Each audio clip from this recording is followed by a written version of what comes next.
Hi friends, నేను సత్యం. ఏపీలో రాజకీయం రోజు రోజుకి కూడా రసవత్తరంగా మారుతుంది.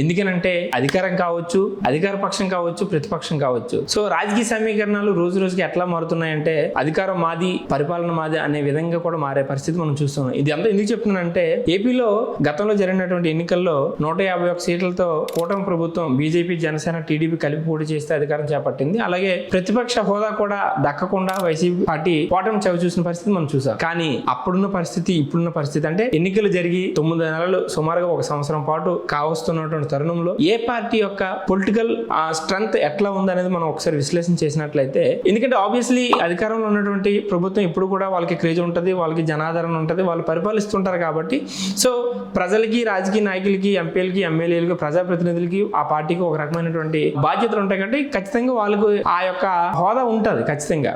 కానీ ఆన్ ద అదర్ సైడ్ మనం మాట్లాడుకున్నట్లయితే వైసీపీ పార్టీ ఘోరమైన ఓటమి చవి చూసిన తర్వాత ఈరోజు స్టేట్ లో ఉన్నటువంటి పరిస్థితి ఎట్లా ఉన్నదని మనం ఒకసారి దాని యొక్క విశ్లేషణ చేసినట్లయితే, జగన్మోహన్ రెడ్డి అధికారం కోల్పోయిన తర్వాత కొన్ని రోజులు తమ వ్యక్తిగతంగా కొంత హోల్డ్లోకి వెళ్ళినప్పటికీ కూడా గత 2-3 నెలల నుంచి కూడా పబ్లిక్ లోకి వచ్చి ప్రజా సమస్యల పైన, అలాగే అధికార పార్టీ యొక్క వైఫల్యాల పైన ఎండగట్టే ప్రయత్నం చేస్తూ ఉన్నారు. సో మరి ఈ వైఫల్యాలని, అలాగే ప్రజల యొక్క ప్రజా సమస్యలని ఎత్తి చూపి ప్రభుత్వానికి డిమాండ్స్ ఆల్టర్నేట్ చేసినప్పుడు, అలాగే ప్రభుత్వం పైన ఒక ఒత్తిడిని నెట్టే ప్రయత్నంలో అసలు వైసీపీ పార్టీ పరిస్థితి ఎట్లా ఉంది, ఆ పార్టీకి జనాదరణ ఏ విధంగా వస్తుంది అనేది ఒకసారి మనం చూసినట్లయితే, జగన్మోహన్ రెడ్డి 5 ఏళ్ల పాటు అధికారంలో ఉన్నప్పుడు కూడా ఆయన కనీసం ఏ ఒక్క రోజు కూడా ఒక ప్రెస్ మీట్ కానీ లేదంటే ఒక మీడియాతో ఇంటరాక్ట్ అయ్యే పరిస్థితి మనం చూడలేదు. కానీ అట్లాంటి జగన్మోహన్ రెడ్డి ఈ రోజు పబ్లిక్ లోకి వెళ్తున్నారు, ప్రజలతో మమేకం అవుతున్నారు, సేమ్ టైం మీడియాని అడ్రస్ చేస్తుండూ కూడా ప్రజా సమస్యల్ని ఎత్తి చూపే ప్రయత్నం చేస్తున్నారు. అంటే ఒక విధమైనటువంటి జగన్మోహన్ రెడ్డిపై ఉన్నటువంటి ప్రధానమైన విమర్శ ఏంటంటే, ఖచ్చితంగా 5 ఏళ్ల పాటు అధికారం ఉన్నప్పుడు ఆయన కొంత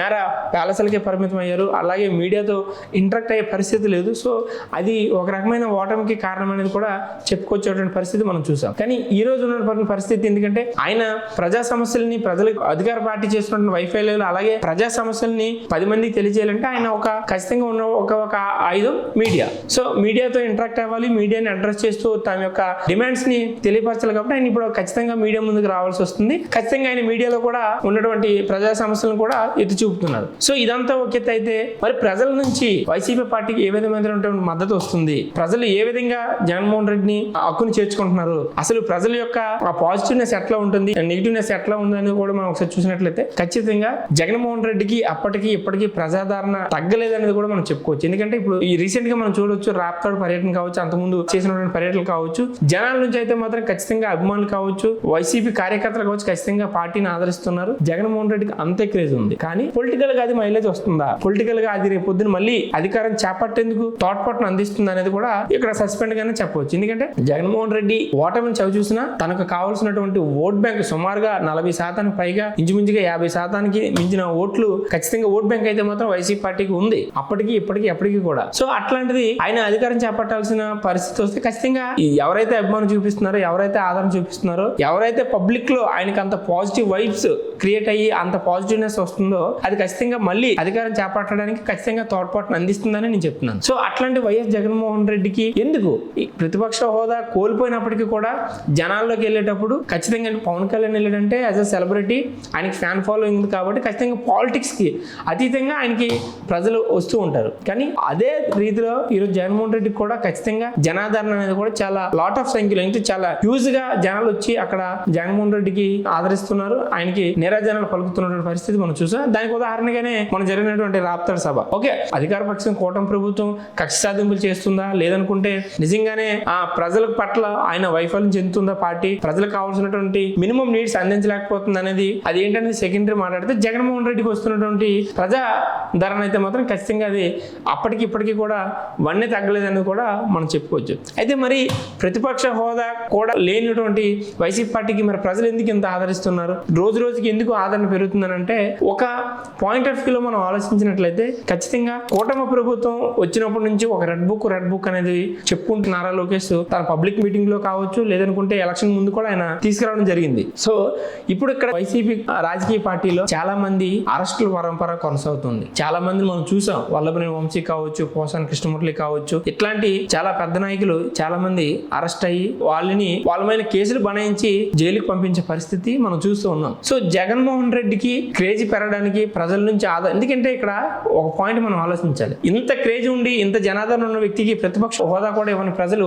ఈ రోజు ఎందుకు జగన్మోహన్ రెడ్డి వస్తే అంత ఖచ్చితంగా అంత పెద్ద జనసంఖ్యలో జనాలు వెళ్తున్నారంటే దానికి ఒక సెంటిమెంటల్ రీజన్ అయితే నేను చెప్పేది ఏంటంటే, కూటమి ప్రభుత్వం రెడ్ బుక్ పరిపాలన, లేదంటే రెడ్ బుక్ లో ఉన్నటువంటి ఎవరైతే గతంలో అధికారంలో ఉన్నటువంటి వైసీపీలో ఉన్నటువంటి అధికారులు కావచ్చు, రాజకీయ నాయకులు కావచ్చు, ప్రజల పట్ల కక్షపూరితంగా వ్యవహరించారో, ఎవరైతే చట్టాన్ని ఉల్లంఘించారో వాళ్ళకి ఖచ్చితంగా శిక్ష పడుతుంది అనేది స్టిల్ ఈ రోజు కూడా నిన్న మొన్న కూడా లోకేష్ చేసినటువంటి స్టేట్మెంట్. సో అట్లాంటి స్టేట్మెంట్ పట్ల ఖచ్చితంగా రెడ్ బుక్ పరంగానే ఈ అరెస్ట్ల పరంపర కొనసాగుతుంది. అందులో భాగంగానే ఈ అరెస్ట్ అయిన వ్యక్తులు అందరూ కూడా జైలుకి వెళ్ళేటువంటి పరిస్థితి కనబడుతుంది అనేది కూడా మనకు తెలుస్తుంది. సో అట్లాంటి నేపథ్యంలో ఇక్కడ ఒక సెంటిమెంటల్ గా వైసీపీకి కలిసి వచ్చే అంశం ఏంటంటే, ఎందుకు జనాదరణ పెరుగుతుందని నేను చెప్పేది ఏంటంటే, అరెస్ట్ల పరంపర కొనసాగడం పట్ల జనాల్లో ఒక విధమైనటువంటి హ్యూమన్ ఒక సెంటిమెంట్ రైజ్ అయ్యి ఖచ్చితంగా వాళ్ళకి కూడా ఒక ఆదరణ అనేది పుట్టుకొస్తుంది. దానికి ఒక ఎగ్జాంపుల్ ఏంటంటే, బిఫోర్ చంద్రబాబు నాయుడు అరెస్ట్ వరకు అప్పుడు ఉన్నటువంటి పరిస్థితి వేరు, పొలిటికల్ సెనారియో వేరు. అరెస్ట్ చంద్రబాబు నాయుడు అరెస్ట్ తర్వాత కూడా కూటమి ప్రభుత్వానికి వచ్చే పొలిటికల్ స్ట్రెంత్ అని వేరు. సో